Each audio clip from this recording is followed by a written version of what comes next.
Welcome to another of ARPA's Issues in Focus video series, this one on the topic of euthanasia and assisted suicide. If you take a 20-minute ferry ride from Horseshoe Bay, just outside of Vancouver, you'll arrive at the picturesque Bowen Island.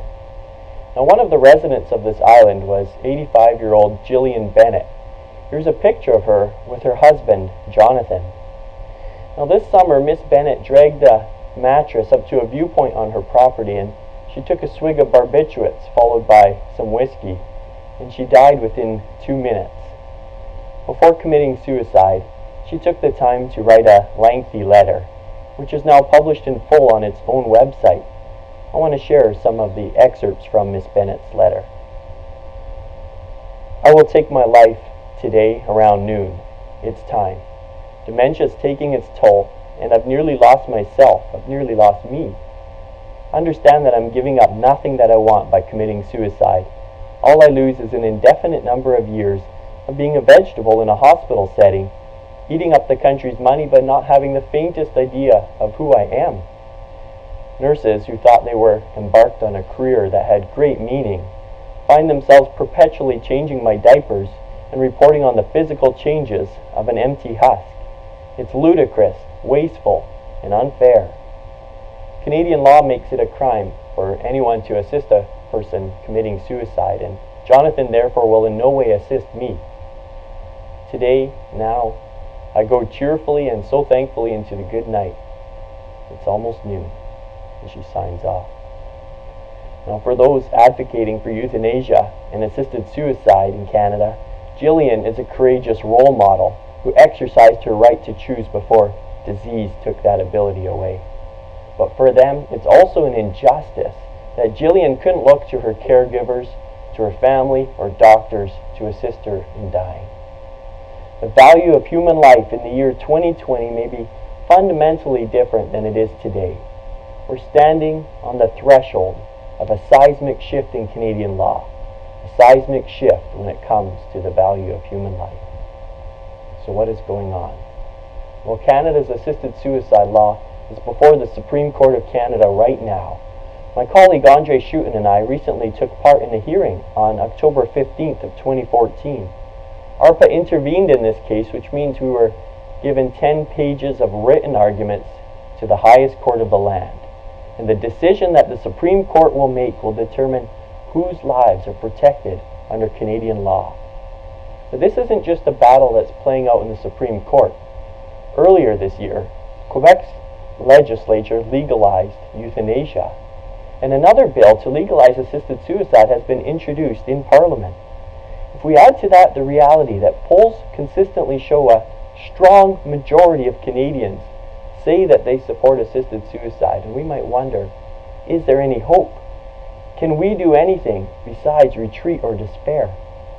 The answer is yes. There is much that we can do to love our most vulnerable neighbors. Now, when I use the term euthanasia, I mean an act that's done to directly, intentionally cause the death of another person to end suffering. When I use the term assisted suicide, it refers to an action where someone aids, counsels, or encourages another person to commit suicide. It's so important to clarify that there's a fundamental moral difference between allowing natural death to take its course and actively killing someone. We're not advocating that life has to be sustained through all means possible. Euthanasia does not include decisions to decline active treatments for a disease or a condition, such as declining chemotherapy or blood transfusions or resuscitation. I believe this is one of the hardest issues to communicate with our secular neighbors because we have such different beliefs about living and dying. Yes, we need to answer the underlying spiritual questions, but also while explaining that euthanasia is not acceptable for anyone, including our secular society. In that respect, it helps to look at this issue through a diagram. You see in this picture, the horizontal line shows the spectrum of life, with increasing autonomy on the left and decreasing autonomy on the right. The vertical line is the law of our land as it relates to the right to life. Please keep this picture in focus as we walk through the rest of this video presentation. So the first point we need to establish is that the Bible teaches, and the law ought to require, that that right to life automatically applies to all human beings.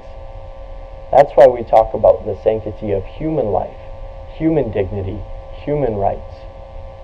Now, if you're paying careful attention to that chart, you probably notice that the law of the land in Canada doesn't recognize it this way even now.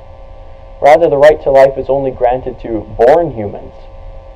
But it's important to note that this is the case because of a lack of political will by our Parliament, which has not yet come up with an abortion law. It's not because our courts have said that the line should be there. The opposite is true.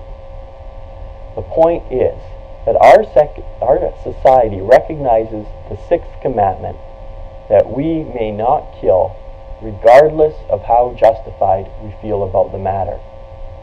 There's a clear line that has been drawn in law that says no intentional killing.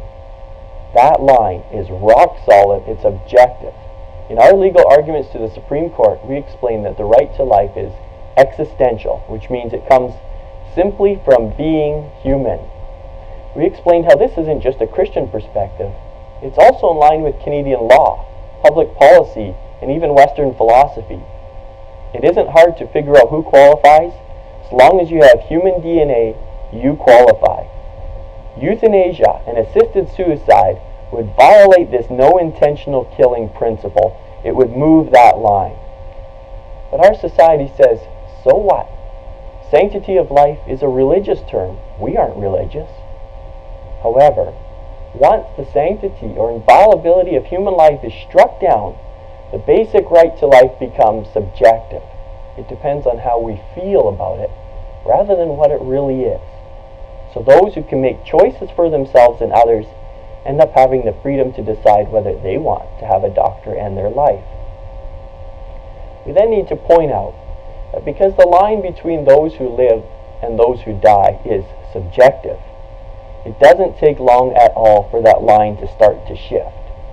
What a judge feels is appropriate today will likely be considered unjustifiable or even unconstitutional by a different judge 5 years later. Note how that line continues to shift left. Those in favor of legalized euthanasia respond by saying, we just need to ensure there's strict safeguards in place. But this ignores logic and experience. Once the right to life is subjective, safeguards are arbitrary. They change with the wind. The Netherlands and Belgium both started out with stringent safeguards. They now allow euthanasia for children and for those who are simply depressed. I recently heard the story from a Dutch journalist. He shared some observations of euthanasia in his home country. He gave the story of a 63-year-old man who was depressed, and he couldn't even stand the thought of retiring because he didn't know what to do afterwards. He requested assisted suicide and was granted it. If we have established the line between those who lives and those who dies is subjectively fluid rather than objectively fixed, we have to help our society understand what this means. First, legalized euthanasia forces everyone who falls on the wrong side of that line to have to justify their very existence. Once the law allows for a person with a disability to be killed, the disability community will have to come up with a reason, either articulated or not, for why that shouldn't happen to them. Consider this line from Jillian's letter, which I read earlier. She said, all I lose is an indefinite number of years of being a vegetable in a hospital setting, eating up the country's money but not having the faintest idea of who I am. It's ludicrous, wasteful, and unfair. What is Jillian really saying here? Not just that she thinks she would be a wasteful use of national resources, but that all those needing exceptional end-of-life care are, to use her words, a ludicrous and unfair waste of tax dollars. You see, if arguments like Jillian's are accepted by the Supreme Court, the most vulnerable people in society will have to justify their existence in the face of a law that would allow them to be killed without any justification beyond their illness or disability. But it's not just that. The lines we draw for ourselves will impact the right to life of others, whether they consent to it or not. I realize that those who advocate for assisted suicide make the case that it's about respecting the sick or disabled person's choice. But the reality is that there will always be a select group of experts who get to decide who qualifies to die.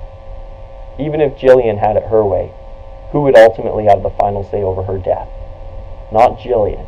It would be whoever holds the power to end her life. So it isn't much of a surprise that those who wield this power are eventually also given the power to make the choice for those unable to make that choice themselves. I'll give you a clear example. In the Netherlands, we have a documented example of an infant who was euthanized just because she was born with a cleft palate. We can be sure that infant girl had no choice in the matter. The Canadian Medical Association journal study looked at deaths in one region of Belgium where euthanasia is legal, and they found close to a third of the euthanasia deaths were without explicit request. 1/3. Another consequence of legalizing euthanasia is that families and society give up on those who need care the most, rather than providing physical and emotional support to assist them through these difficult times. What Jillian and others like her needs is not suicide or euthanasia, but palliative care. Palliative care involves using a broad means of resources to relieve symptoms, pain, and stress from those who are dying. ARPA worked with NDP Member of Parliament Charlie Angus because he introduced a motion in the House of Commons this past year which proposed a national palliative care strategy with an emphasis on stay-at-home care. We're grateful to see this motion passed with almost unanimous support this year. Now that we better understand what's happening, we can ask ourselves whether we can do anything about all of this. And the answer is yes. We can still work to stop Canada from legalizing assisted suicide, but also prepare if the laws are changed. First, we know that a majority of Canadians support euthanasia, or at least they think they do. But their views change when they're made aware of what exactly euthanasia involves and its risks to vulnerable people. When fully understood, support drops. It plummets from 70% to 45%. So our first task is to inform the public and our judges and our legislatures of what euthanasia really means. Tools like ARPA Canada's Easy Mail technology helps us to inform our leaders, but each of us needs to also communicate it to those around us. Second, we can't forget the first command God gave to humanity is to be fruitful and multiply and fill the earth. Western civilization is aging because so few people are having children. Canada's fertility rate is 1.5, which is less than China's. If the Lord gives us the ability, we can be a salt and light simply by nurturing new life. The church should stand out in the way it welcomes and cares for life. Third, even if euthanasia is legal in Canada by 2010, even then it's not too late. The second great command is to love our neighbor. And the church is especially suited to meet the needs of a culture that no longer sees the point in living. We have the gospel. Jesus Christ has conquered death. This is the ultimate answer. We don't have to travel thousands of kilometers to share the gospel. We can do it in our own hometown. We don't have to go to a foreign country to provide relief efforts. We can do it in the old age home in our community. It's our responsibility as families and neighbors to tell people like Jillian, we will be there for them in their illnesses and struggles. So how much time are we giving to fulfilling the second greatest commandment? Fourth, we can't just look out there as if this is just an issue for our secular society. Now's the time for each of us to talk with our loved ones and families about how to respond to the many challenges that come from dying, especially in this age where we can't presume that our doctors seek to uphold life. Fortunately, there's some Christian resources on this topic, and we would be happy to share them with you. Finally, it's so important that we do all of this work in prayer. While the courts are considering this case, we need to plead that God would soften their hearts to the truth. Let's continue to pray for our courts and our judges. Thank you for your attention. If you are looking for any more information on this issue, you can contact ARPA Canada, info@arpacanada.ca.